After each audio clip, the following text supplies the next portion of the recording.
Shalom Bapak Ibu dan Saudara-saudari yang terkasih, jumpa lagi dalam Sikat Sabda Iman Katolik. Hari Senin 4 September 2023, hari biasa pekan ke-22. Bacaan dari Injil Lukas bab 4 ayat 16-30. Semoga Tuhan beserta kita sekarang dan selama-lamanya. Inilah Injil suci menurut Lukas. Dimuliakanlah Tuhan. Sekali peristiwa datanglah Yesus di Nazaret tempat ia dibesarkan, dan menurut kebiasaannya pada hari Sabat ia masuk ke rumah ibadat, lalu berdiri hendak membaca dari Alkitab. Kepadanya diberikan kitab Nabi Yesaya, dan setelah dibukanya ia menemukan nas di mana ada tertulis, Roh Tuhan ada padaku, oleh sebab ia telah mengurapi aku untuk menyampaikan kabar baik kepada orang-orang miskin, dan ia telah mengutus aku untuk memberitakan pembebasan kepada orang-orang tawanan dan penglihatan bagi orang-orang buta, untuk membebaskan orang-orang yang tertindas, untuk memberitakan tahun rahmat Tuhan telah datang. Kemudian ia menutup kitab itu, memberikan kembali kepada pejabat, lalu duduk. Dan mata semua orang dalam rumah ibadat itu tertuju kepadanya. Lalu ia memulai mengajar mereka, katanya, pada hari ini genaplah nas ini sewaktu kamu mendengarnya.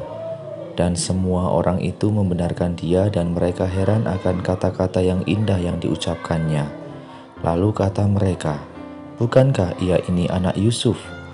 Maka berkatalah ia kepada mereka, tentu kamu akan mengatakan pepatah ini kepadaku, hai tabib, sembuhkanlah dirimu sendiri. Perbuatlah di sini juga, di tempat asalmu ini, segala yang kami dengar yang telah terjadi di Kapernaum. Dan katanya lagi, aku berkata kepadamu, sesungguhnya tidak ada nabi yang dihargai di tempat asalnya. Dan aku berkata kepadamu, dan kataku ini benar, pada zaman Elia terdapat banyak perempuan janda di Israel, ketika langit tertutup selama 3 tahun dan 6 bulan, dan ketika bahaya kelaparan yang hebat menimpa seluruh negeri. Tetapi Elia diutus bukan kepada salah seorang dari mereka, melainkan kepada seorang perempuan janda di Sarfat di tanah Sidon. Dan pada zaman Nabi Elisa banyak orang kusta di Israel, dan tidak ada seorang pun dari mereka yang ditahirkan selain daripada Naaman orang Syria itu. Mendengar itu, sangat marahlah semua orang yang di rumah ibadat itu. Mereka bangun lalu menghalau Yesus keluar kota dan membawa dia ke tebing gunung, tempat kota itu terletak, untuk melemparkan dia dari tebing itu.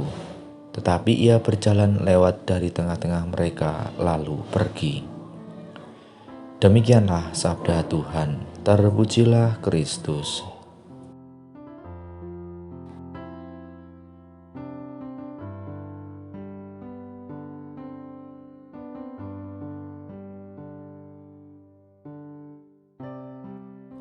Bapak, Ibu, dan Saudara-saudari yang terkasih, para pendengar setia Sabda Iman Katolik dimanapun Anda berada, pada hari ini kita mendengarkan kitab suci dari Injil Lukas bab 4 ayat 16-30, di mana di situ dikatakan bagaimana dalam cerita Yesus ditolak di tempat asalnya.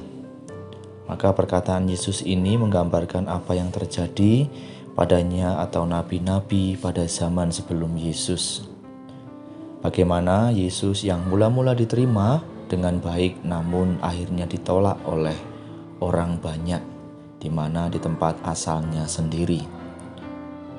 Namun kendati ditolak, Yesus tetap teguh datang dan memberitakan kabar sukacita bahwa tahun rahmat Tuhan telah datang.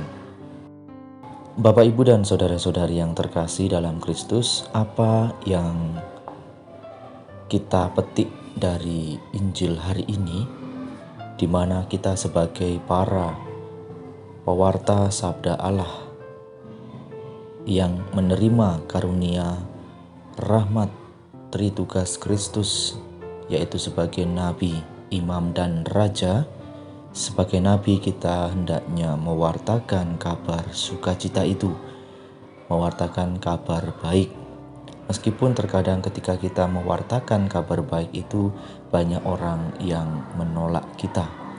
Namun, mari kita bersama-sama belajar dari pengalaman Yesus sendiri yang ditolak di tempat asalnya. Yesus tetap teguh dan tegar dalam mengatasi orang-orang yang menolaknya. Bahkan Yesus dengan berani mewartakan kabar baik itu meskipun Yesus ditolak. Tugas Yesus untuk mewartakan kabar baik itu juga menjadi tugas perutusan bagi kita.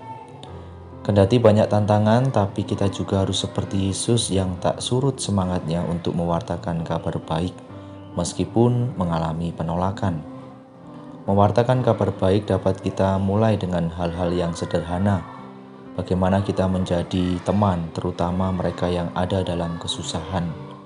Bagaimana kita tetap memberi pelayanan, misalnya memberikan senyum yang tulus kepada orang-orang di sekitar kita. Kendati kita mungkin sedang menghadapi masalah, tidak mencari kejelekan orang lain. Kendati mereka selalu menyalahkan kita, dan kita selalu berpikir positif terhadap orang lain. Rasanya tidak mudah, bahkan tidak mungkin. Namun saat kita menyadari bahwa kita juga diutus seperti Yesus, kita pasti akan mendapatkan kekuatan. Hal ini juga dapat menjadi wujud konkret kita untuk mewartakan kabar baik. Maka mari Bapak, Ibu, dan saudara-saudari yang terkasih dalam Kristus, kita mewartakan kabar baik kepada setiap orang yang kita jumpai. Meskipun orang itu menolak diri kita, tetapi kita hendaknya selalu mewartakan kabar baik itu. Dan kita mohon pertolongan Tuhan agar kita tetap diteguhkan. Kemuliaan kepada Bapa dan Putra dan Roh Kudus, seperti pada permulaan, sekarang, selalu, dan sepanjang segala abad. Amin.